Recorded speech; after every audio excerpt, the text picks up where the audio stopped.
आरती का ठंडा वजूद मेरी बाहों में था। मैं उसे आवाज लगा रहा था लेकिन वो होश में नहीं आ रही थी। डर की वजह से अब मेरे हाथ पैर भी कांपने लगे थे। मैंने इधर उधर नजर दौड़ाई तो सामने मुझे एक झोंपड़ी नजर आई। मैं उसे लिए वहीं चला आया। एक टूटी चारपाई पर मैंने उसे लिटा दिया। उसका पूरा शरीर भीगा हुआ था। ठंड की वजह से वो कांप रही थी। मैंने मोबाइल की लाइट उसके बदन पर डाली तो उसके होंठ भी नीले हो रहे थे। मैं धीरे धीरे उसके करीब बढ़ने लगा। जो मैं सोच रहा था मैं वो करना नहीं चाहता था, लेकिन ये करना जरूरी था। अगर मैं ऐसा न करता तो आरती की जान चली जाती। मैंने एक पल के लिए उस लड़की की तरफ देखा। वो लड़की मेरे लिए बिल्कुल अनजान थी। मैं उसे नहीं जानता था। बस इतना जानता था वो मेरी क्लास में पढ़ती है, मेरे ही कॉलेज की लड़की है। मैंने धीरे से अपनी शर्ट के बटन खोलने शुरू कर दिए और अगले ही पल मैं उसके करीब उसकी चारपाई पर लेट गया। धीरे धीरे मैंने उसे अपनी बाहों में समेट लिया था। रात धीरे धीरे पिघलती जा रही थी। मेरे शरीर की गर्मी से आरती के वजूद में हलचल होने लगी थी। जब मेरे हाथों ने आरती के नरम वजूद को छुआ तो मेरे बदन में बिजली सी दौड़ने लगी थी। मैं खुद पर कंट्रोल करने लगा। मैं ये नहीं चाहता था। ये गलत है। वो एक अनजान लड़की है, मुझे उसकी मदद करनी चाहिए। ये पाप नहीं करना चाहिए। लेकिन उस वक्त मुझे कुछ भी दिखाई नहीं दे रहा था। मेरे दिमाग पर शैतान सवार होने लगा और फिर कब अपने बदन की गर्मी देते देते मैं सारी हदें पार कर गया। मुझे कुछ पता नहीं चला। मेरे पापा इस शहर के जाने माने बिजनेसमैन हैं और मैं अपने बाप का इकलौता। मेरे माँ बाप मुझसे बहुत प्यार करते हैं, मेरी सारी ख्वाहिशों को पूरा करते हैं। मेरे फ्रेंड सर्कल में लड़कों के साथ साथ लड़कियां भी हैं। मेरी पर्सनालिटी ऐसी थी कि लड़कियां मुझ पर दिलो जान से फिदा रहती थीं। मेरे साथ समय गुजारने को वो अपनी खुशकिस्मती समझती थीं। बाप की दौलत और खूबसूरत पर्सनालिटी ने मुझे एक आवारा भंवरा बना दिया था। कोई भी खूबसूरत तितली दिखती तो मैं उसके रंग चुराए बिना नहीं रहता था। ये कहना गलत नहीं होगा कि अब मुझे लड़कियों की बाहों में सुकून मिलने लगा था। कोई भी रात ऐसी नहीं जाती थी जब लड़कियां मेरी बाहों में नहीं होती थीं। लेकिन ये भी एक हकीकत थी, आज तक मैंने कभी किसी लड़की के साथ जबरदस्ती नहीं की थी। बल्कि जबरदस्ती करने की नौबत ही नहीं आई थी, क्योंकि मेरी एक नज़र ही काफ़ी होती थी और लड़कियां खुद ब खुद मेरी ओर खिंची चली आती। मैं उन्हें महंगे महंगे तोहफे देता, अपनी जादू भरी नज़रों से उन पर ऐसा जादू करता कि वो मेरी दीवानी हो जाती थी और बिना सोचे समझे मेरे साथ रात गुजारने के लिए तैयार हो जाती। कुछ लड़कियां मेरी इन अदाओं को सच्ची मोहब्बत समझ लेती थीं। वो मेरे साथ रात तो गुजार लेती, लेकिन इसके बाद वो इस रिश्ते को और भी आगे बढ़ाना चाहती। मुझे शादी के लिए जोर देती, लेकिन मैं शादी जैसे झंझटों में पड़ना नहीं चाहता था। हालांकि मेरे माँ बाप पिछले 2 साल से मुझ पर शादी के लिए जोर दे रहे थे। मैं इकलौती औलाद था, इसलिए माँ बाप को मेरी शादी की बड़ी जल्दी थी। उन्होंने तो अपने बिजनेस पार्टनर की बेटी के साथ मेरा रिश्ता भी जोड़ दिया था। कहीं ना कहीं मैं भी सुनैना को अंदर ही अंदर पसंद करता था। वो अच्छी लड़की थी और सुनैना तो मुझे दिलो जान से मोहब्बत करती थी। मेरी रंगीन तबीयत को भी जानती थी। कभी गुस्से से तो कभी प्यार से मुझे समझाती थी कि ये हरकतें छोड़ दो। कभी कभी रोने भी लग जाती, लेकिन मैं उसे प्यार से टाल देता कि जो जगह तुम्हारी मेरे दिल में है वो कोई और लड़की नहीं ले सकती। मैं लड़की को एक बार इस्तेमाल करता तो दूसरी बार मैं उसके करीब नहीं जाता था। कुछ लड़कियां रोती धोती अपनी जिंदगी में बिजी हो जाती, तो कुछ लड़कियां हंसी खुशी मेरी जिंदगी से खुद ही निकल जाती। मुझे कोई परवाह नहीं थी। मैं मस्त मौला अपनी जिंदगी जी रहा था। मैं कॉमर्स के 2nd ईयर में था। पढ़ाई में कुछ ज्यादा खास अच्छा नहीं था, लेकिन फिर भी लिए दिए नंबरों से पास हो रहा था। मेरी क्लास में एक लड़की थी जिसका नाम आरती था। वो हमेशा शांत रहती थी, सिर्फ अपनी पढ़ाई पर ध्यान देती। मैंने उसे एक दो बार नोटिस किया था, लेकिन कभी ज्यादा दिलचस्पी नहीं ली थी। वो एक आम साधारण घरेलू टाइप की लड़की थी और मुझे लगा कि वो मेरे टाइप की नहीं है, इसलिए मैंने उसकी तरफ कभी ध्यान नहीं दिया। लेकिन मुझे इस बात का अंदाजा नहीं था कि आगे चलकर ये लड़की मेरी जिंदगी में क्या तूफान लेकर आएगी और मुझे जिंदगी भर के लिए पश्चाताप की आग में जलने के लिए छोड़ देगी। मैं न जी सकूंगा न मर सकूंगा। हमारे कॉलेज में एक ट्रिप की तैयारियां चल रही थीं और मेरा दोस्त रौनक मुझे उसी ट्रिप के बारे में बता रहा था। ये ट्रिप वगैरह मेरे लिए कोई नई बात नहीं थी, क्योंकि मैं अक्सर कॉलेज के बाहर भी घूमने जाता रहता था। लेकिन ये कॉलेज का ट्रिप था और इसमें शामिल होने का एक अलग ही मजा था, इसलिए मैं भी थोड़ा उत्साहित हो गया था। रौनक ने कहा, यार मेरे ट्रिप के पैसे भी तू भर दे, तू जानता है ना मेरे घर के हालात कैसे हैं। मैंने उसकी पीठ पर एक हल्का सा घूंसा जमाया। मैंने कहा तू ना कहता तब भी मैं तेरे पैसे भर देता। रौनक जोर से हंसा और बोला, यार तू भी कमाल है। इतने में मुझे एक जानी पहचानी आवाज सुनाई दी। यार मैं नहीं जा सकती, तू जानती है ना मम्मी पापा इजाजत नहीं देंगे। मैंने मुड़कर देखा तो आरती अपनी दोस्त के साथ थोड़ी दूरी पर बैठी थी। उसकी दोस्त तो कह रही थी, अरे आरती तू अपने माँ बाप को मनाकर तो देख, ये दिन हमारी लाइफ में दोबारा नहीं आएंगे। यही मस्ती यही यादें हमें जिंदगी भर याद रहेंगी। और अगर पैसों की प्रॉब्लम है तो मैं तेरे पैसे भर दूंगी। उस लड़की ने जवाब दिया, पैसों की प्रॉब्लम नहीं है, मेरे मम्मी पापा इतना तो कर सकते हैं, लेकिन वो मुझे अकेले ट्रिप पर जाने की इजाजत नहीं देंगे। उन्होंने मुझे मुश्किल से पढ़ाई की अनुमति दी है, मौज मस्ती की नहीं। उसकी दोस्त कहने लगी, तू चिंता मत कर, मैं अंकल आंटी से बात करूंगी। और फिर वे दोनों बातें करते हुए चली गई थीं। मैंने अपना सिर झटका और बाकी चीजों की तरह इस बात को भी नजरअंदाज कर दिया। खैर ट्रिप का दिन आ गया था। सारे स्टूडेंट्स बस में सवार हो रहे थे। आखिर में वो लड़की आरती भी बस में चढ़ी। मैंने एक उड़ती सी नजर उस पर डाली और सोचा शायद उसकी दोस्त ने उसके माँ बाप को मना लिया होगा।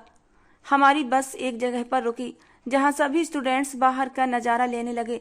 कोई चाय के स्टॉल पर खड़ा था तो कोई दूसरे खाने पीने की स्टॉल पर खड़ा था।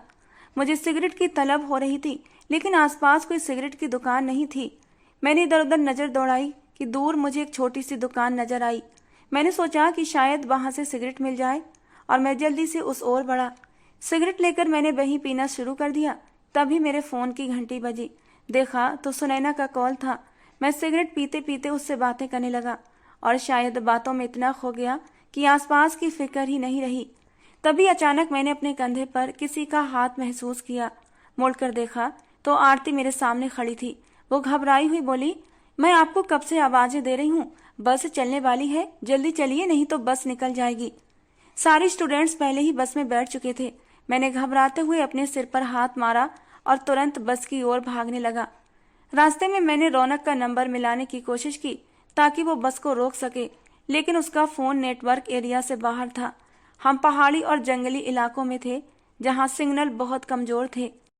सुनैना से बात करते हुए भी मेरा कनेक्शन बार बार कट रहा था और अब तो पूरी तरह कट चुका था। मैं तेजी से बस की ओर दौड़ा, लेकिन पीछे मुड़कर देखा तो आरती मेरे साथ कदम से कदम मिलाकर नहीं भाग पा रही थी। मैं उसके लिए कुछ पल रुका और कहा, जल्दी चलो बस जा रही है। मैंने उसका हाथ पकड़कर उसे तेजी से खींचा और बस की ओर दौड़ा, लेकिन कुछ ही देर में बस हमारी आंखों से ओझल हो गई। हम वहीं खड़े रह गए, बस को धूल उड़ाते हुए जाते देख रहे थे। आरती हताश और परेशान खड़ी थी, उसकी आंखों में आंसू थे। उसने धीमे स्वर में कहा, बस चली गई, अब हम क्या करेंगे। मैं भी निराश होकर बैठ गया। मैंने गहरी सांस ली और गुस्से से कहा, तुमने बस मिस क्यों कर दी, तुम तो बस में बैठ सकती थी ना, क्या जरूरत थी मेरे पास आने की। वो आहत नजरों से मेरी तरफ देखने लगी। कांपती हुई आवाज में बोली, मैं तो आपको दूर से ही आवाजें लगा रही थी, जब आपने नहीं सुना तो मुझे पास आना पड़ा। आपको मेरा धन्यवाद करना चाहिए, लेकिन आप उल्टा मुझे ही डांट रहे हैं। उसकी बड़ी बड़ी आंखों में आंसू चमकने लगे। मैंने उसके डर और घबराहट को देखते हुए कहा, अच्छा अच्छा ठीक है, बस ज्यादा दूर नहीं गई होगी, यहाँ से 2-3 किलोमीटर दूर एक पिकनिक स्पॉट है, वहीं रुकेगी, हम ऑटो से पहुंच जाएंगे। मैंने एक ऑटो वाले को रोका और हम दोनों उसमें सवार हो गए। रास्ते में मैंने ऑटो वाले को पिकनिक स्पॉट का नाम बता दिया।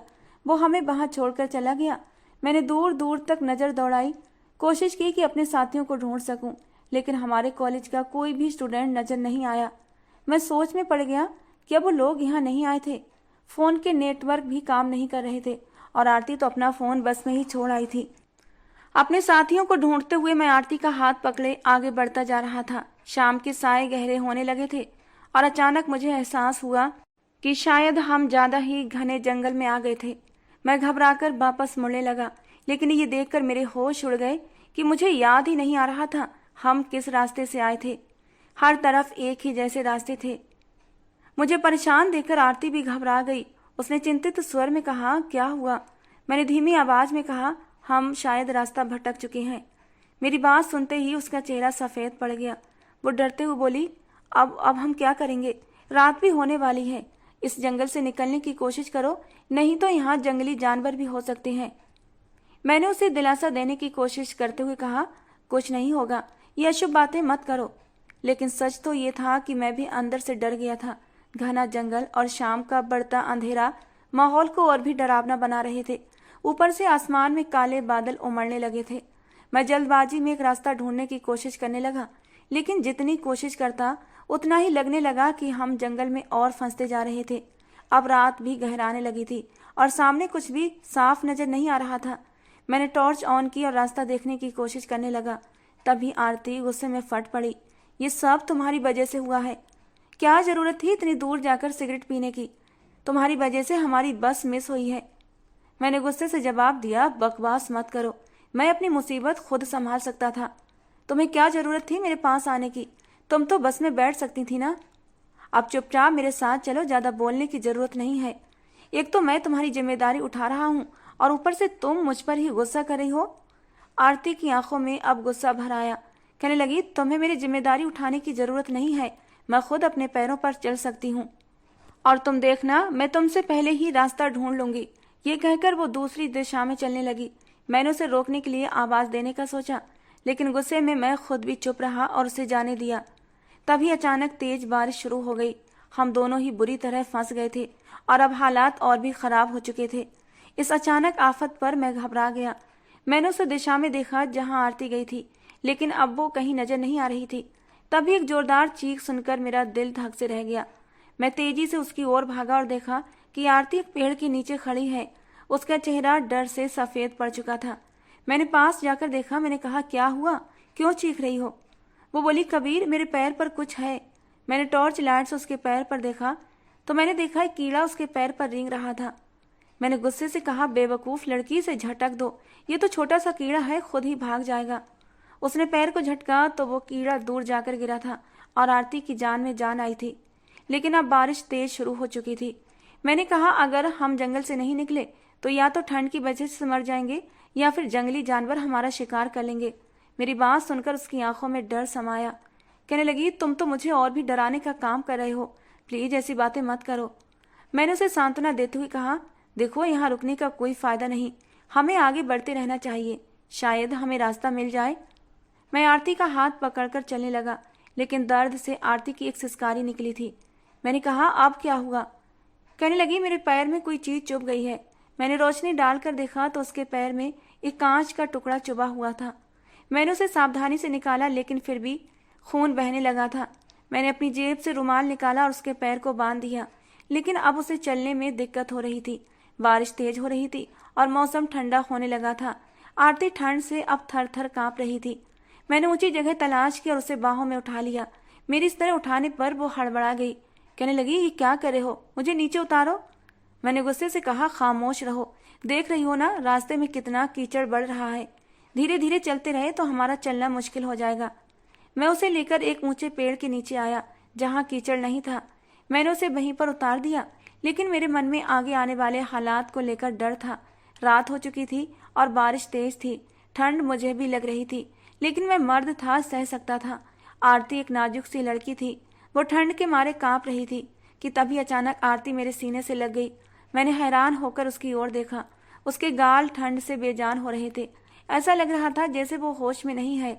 मैंने कहा, आरती होश में आओ, क्या हो रहा है तुम्हें? बारिश इतनी तेज थी कि पेड़ की शाखाएं जमीन को छूने लगी थीं। मैंने उसे तसल्ली दी, शांत रहो, कुछ ही देर में बारिश रुक जाएगी और हम घर की राह लेंगे। आरती ने खुद को संभालने की कोशिश की, लेकिन मैं महसूस कर सकता था कि ठंड की वजह से उसके हाथ पैर बुरी तरह कांप रहे थे। उसके होंठ भी नीले पड़ने लगे थे और फिर देखते ही देखते वो जमीन पर बैठ गई। कहने लगी, कबीर मुझसे बर्दाश्त नहीं हो रहा, ऐसा लग रहा है जैसे खून मेरी रगों में जम रहा है।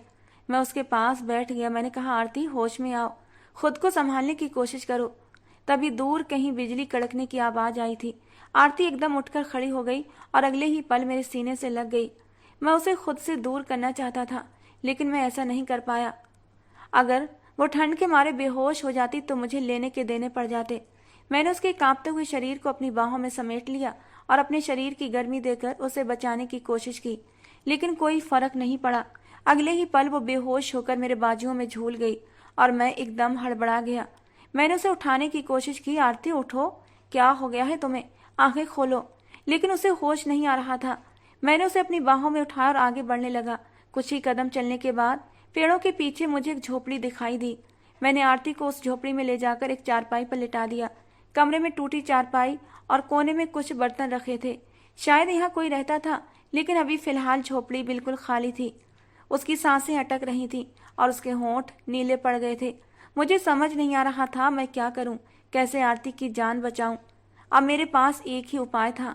मुझे ये कदम उठाने की इच्छा नहीं थी, लेकिन हालात ने मजबूर कर दिया। मैंने अपनी शर्ट उतार कर साइड में रख दी और फिर मैं उसके करीब हो गया। मैं उसके बदन को अपने बदन की गर्मी देकर उसकी सांसें बचाना चाहता था। आरती का नरम वजूद मेरे तन से टकराया तो मेरे पूरे शरीर में बिजली सी कौंध गई थी। मैंने आंखें बंद कर लीं, खुद पर कंट्रोल रखने की कोशिश की, लेकिन मैं खुद को संभाल नहीं सका।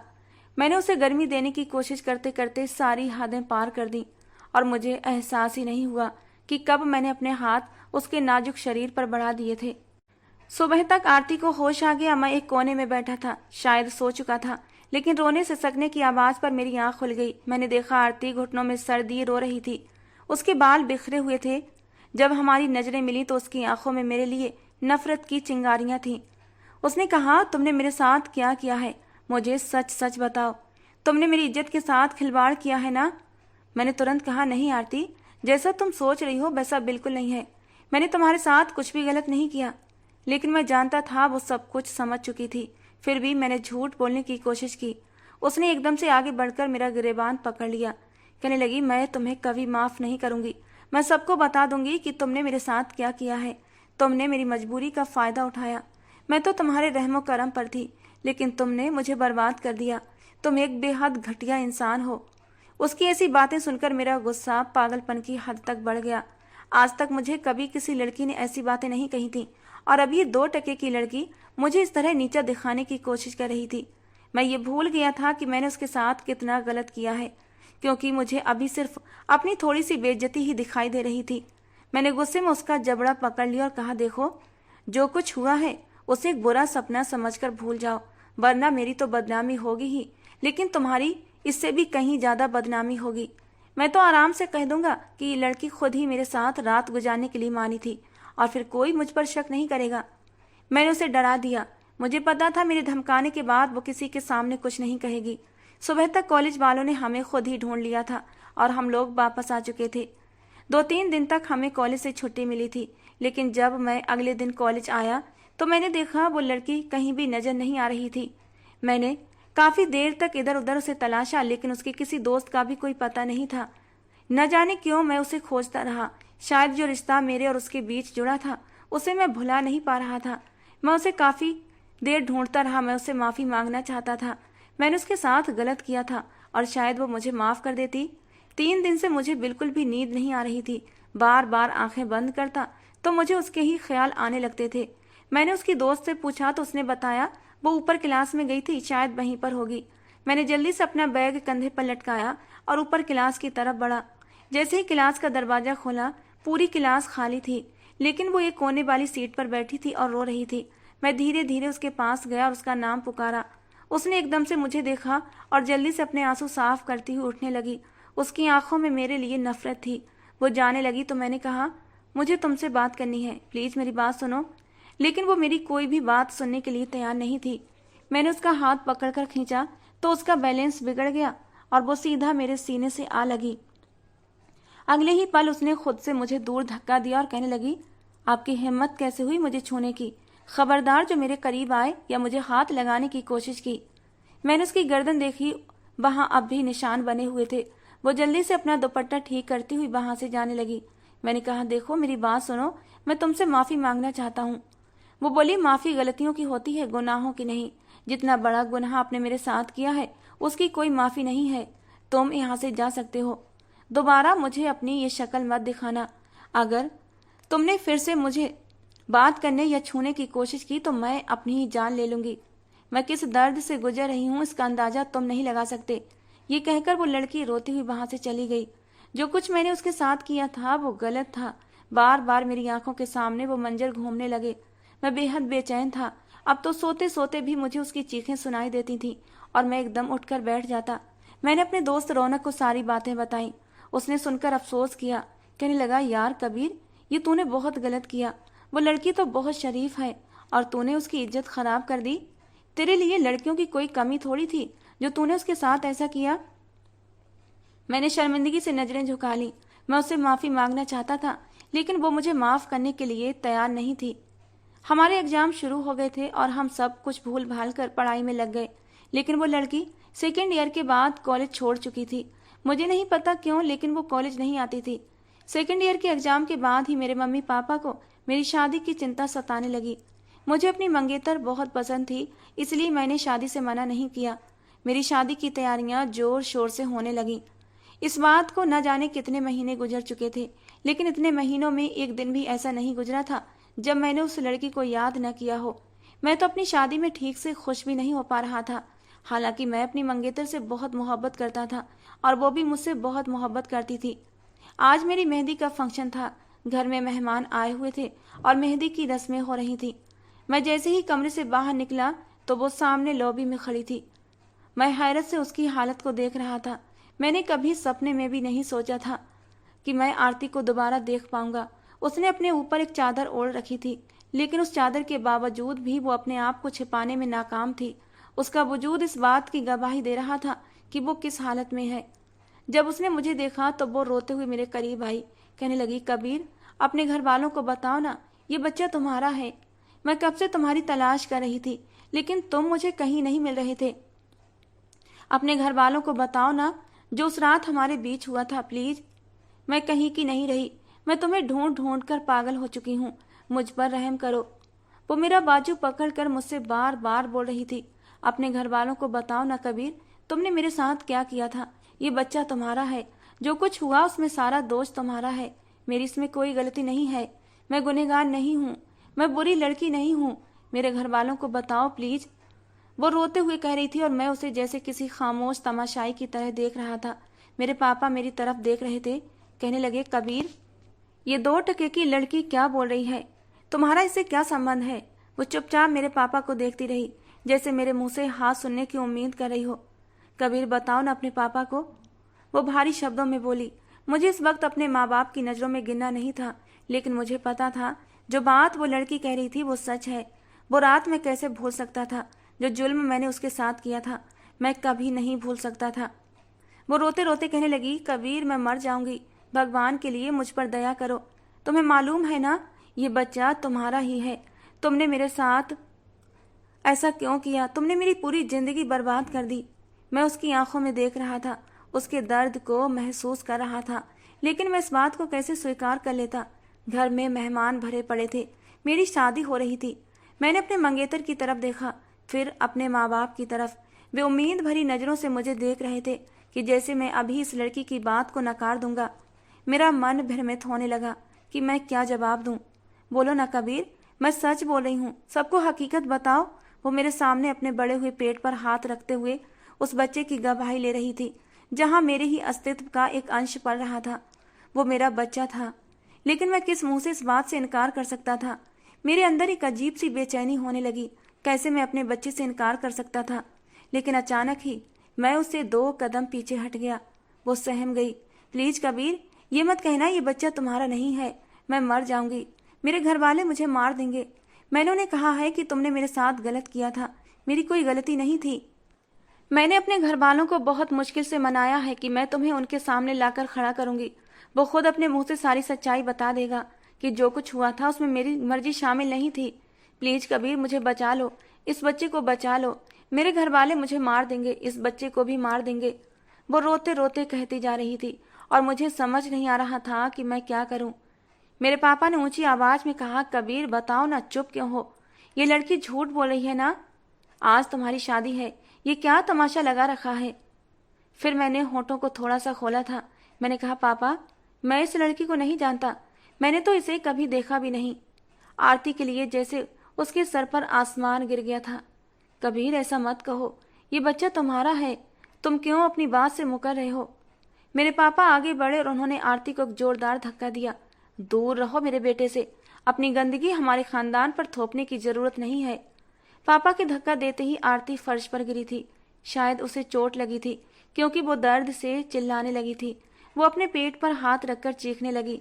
मैं फर्श को देख रहा था, जहां खून फैल रहा था। मेरे दिल को जैसे किसी ने मुट्ठी में दबोच लिया था और फिर अचानक ही मैंने उसका नाम पुकारा था। मैंने उसे अपने बाजुओं में भर लिया। मैं इतना बेरहम नहीं था। सब लोग मुझे हैरान होकर देख रहे थे। मैंने उसे अपनी बाहों में लिया और उसे अस्पताल की तरफ लेकर दौड़ पड़ा। बेहोशी की हालत में भी उसकी आंखों से आंसू बह रहे थे। मैंने पहले भी गुनाह किया था, लेकिन अब मैं फिर से एक और गुनाह कर बैठा था। शायद अब तो मैं माफी के काबिल भी नहीं था।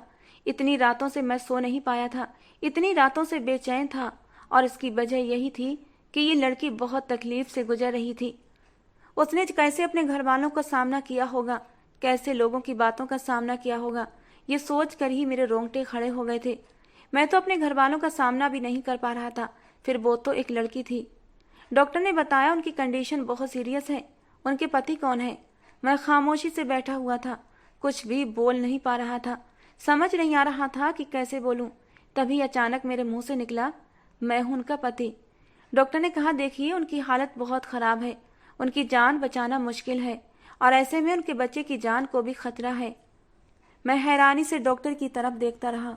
डॉक्टर प्लीज उसे बचा लो, बच्चे को भी बचा लो, जितना पैसा लगे मैं सब देने को तैयार हूँ, लेकिन प्लीज मेरी बीवी और बच्चे को कुछ भी नहीं होना चाहिए। डॉक्टर मेरे कंधे पर हाथ रखकर मुझे तसल्ली देते हुए अंदर चली गई। मैं बाहर बैठा रो रो कर भगवान से उसकी और अपने बच्चे की दुआएं मांग रहा था। कुछ देर बाद डॉक्टर बाहर आई। उनके हाथ में कम्बल में लिपटा हुआ एक बच्चा था। डॉक्टर ने बच्चे को मेरे हाथ में थमाते हुए कहा, बधाई हो, आपका बेटा हुआ है। मैंने बच्चे की तरफ देखा और उसे अपने हाथों में ले लिया। वो बिल्कुल मेरी कॉपी लग रहा था। मैंने कांपते हुए आवाज में कहा, इसकी माँ? डॉक्टर ने अफसोस से सिर हिलाते हुए कहा, उनकी कंडीशन बहुत सीरियस है, आपको आखिरी बार अपनी वाइफ से जाकर मिलना चाहिए। मेरा दिल जैसे किसी ने मुट्ठी में लेकर निचोड़ दिया था। मैंने वो बच्चा रौनक को थमाया और जल्दी से रूम की तरफ गया। वो सामने ही लेटी थी, उसकी आंखों से आंसू बह रहे थे, लंबी लंबी सांसें ले रही थी। मुझे देखते ही उसने अपना चेहरा दूसरी तरफ कर लिया।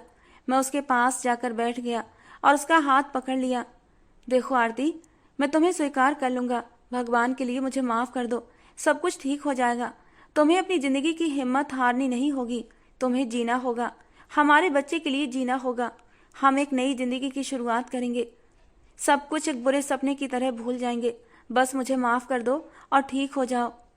वो मुश्किल से बोली, मुझे कुछ नहीं चाहिए कबीर, बस बच्चे का ख्याल रखना। तुमने मुझे बहुत तकलीफ दी, अगर तुम मुझे दुनिया वालों के सामने जीते जी बेगुनाह साबित कर देते तो मुझे मरते हुए इतनी तकलीफ ना होती। काश तो मेरे घर वालों को बता देते कि उस रात जो कुछ हुआ उसमें मेरी कोई गलती नहीं थी। मुश्किल से अटक अटक कर वो बोल रही थी। मैंने उसका हाथ अपने हाथों में थाम लिया। मैंने कहा, देखो तुम्हें कुछ भी नहीं होगा, मैं तुम्हें कुछ भी नहीं होने दूंगा। मैं तो तुमसे झूठ बोलता आया हूँ और शायद खुद से भी झूठ बोलता आया हूँ कि मेरा तुमसे कोई लेना देना नहीं है, लेकिन हकीकत तो ये है कि मैंने तुम्हें एक पल के लिए भी नहीं भूला। मैंने हमेशा तुम्हें याद किया था, तुम्हारी याद में तड़पता था, रातों को रोया करता था। आज मुझ पर इस बात का खुलासा हुआ है कि मैं तो तुमसे मोहब्बत कर बैठा था। प्लीज मुझे यूं छोड़कर मत जाओ, मैं तुम्हारे बिना मर जाऊंगा। लेकिन सब कुछ खत्म हो चुका था। मेरी मुट्ठी से वक्त रेत की तरह फिसल चुका था। मैं खाली हाथ रह गया था। उसकी सांसें थम चुकी थीं, उसका पूरा शरीर ढीला पड़ चुका था। मैं उसे उठाने की कोशिश कर रहा था, उसे हिला रहा था, लेकिन वो नहीं उठी। वो इस दुनिया को छोड़कर जा चुकी थी। वो मेरे लिए सिर्फ एक अनजान लड़की थी, लेकिन अब वो मेरी सब कुछ बन चुकी थी। मेरा दिल टूट रहा था। उस दिन मैं चीखें मार मार कर रोया था। रौनक मुझे संभालने की हर मुमकिन कोशिश कर रहा था। मैंने अपने माँ बाप को हकीकत बता दी, उसके घर वालों को भी, लेकिन मैं अब भी इस पछतावे से निकल नहीं पा रहा था कि मेरी वजह से एक मासूम लड़की की जान चली गई। वो कितनी तकलीफ से गुजरती रही। मेरी शादी मेरे मंगेतर सुनैना से हो गई थी। सुनैना बहुत अच्छी लड़की थी। उसने मेरे बच्चे को दिल से अपना लिया था। उसे वैसे ही प्यार करती थी जैसे एक माँ अपनी सगी औलाद से प्यार करती है, लेकिन मैं अपनी गलती के पछतावे से निकल नहीं पा रहा था। हर रात दर्द से गुजरते हुए मेरी हालत अजीब होती जा रही थी। मैं रोज रातों को रो रो कर भगवान से अपने गुनाहों की माफ़ी मांगता था। मेरी हालत को देखकर सुनैना परेशान थी। वो मुझे समझाती, कबीर खुद को संभालो, जो गुजर गया वो वापस नहीं आ सकता। तुम इतनी शिद्दत से और इतनी तड़प तड़प कर भगवान से माफ़ी मांगते हो, जरूर भगवान ने तुम्हें माफ़ कर दिया होगा, लेकिन सुनैना के लाख समझाने के बावजूद भी मेरे दिल को चैन नहीं मिल रहा था। दोस्तों, आज की हमारी ये कहानी आपको कैसी लगी जरूर बताना। पसंद आई हो तो प्लीज़ लाइक करना। रोज एक नई कहानी सुनने के लिए हमारे चैनल को भी सब्सक्राइब करना। मिलते हैं दोस्तों अगली किसी नई कहानी के साथ।